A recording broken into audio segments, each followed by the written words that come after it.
lugar o karagatan nila. So, grabe ang kulay ng kape.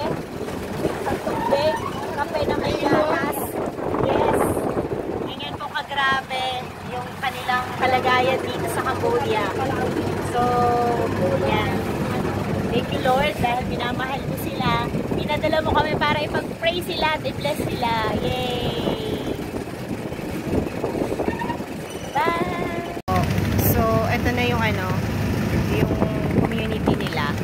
So, yan yung kanilang mga bahay. Tapos, ito talagang ilog na to, yung main na kinabubuhay ng mga tao dito. So, yung pangingisda.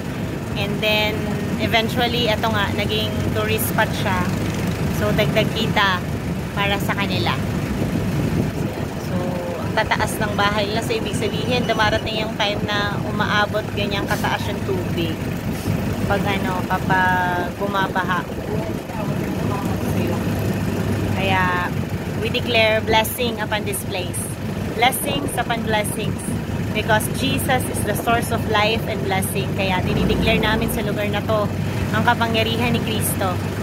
In Jesus' name, they will receive salvation, they will receive grace.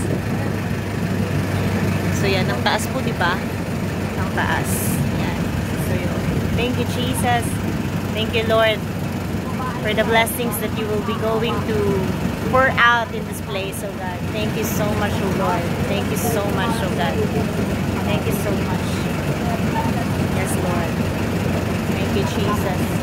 Thank you, Lord God, for this wonderful opportunity to pray for this place, oh Lord. Thank you so much, oh God. You are so good to us, and you are so good to them, Lord. Thank you so much, oh God. Hallelujah. Ayan.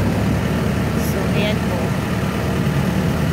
Ayan yung ayan yung nila, place.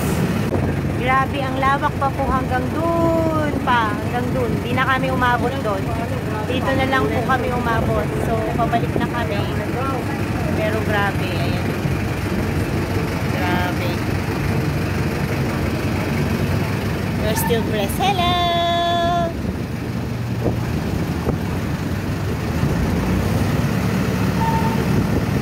Ayan. Ito po yung stopover. Sa river, ano yan? May bayad yan? Oo. Walang tulakan na yun. Yan, ito po yung mga buhaya po nila. Ayan. Oh, yan pa yung isa. Oo. Ang laki. So, yung mga tira po nilang pagkain, dito Ay, nila dito binibigay. Walang sayang. Okay. Walang sayang. Manok ko. Hindi Hi! Ala, may manok.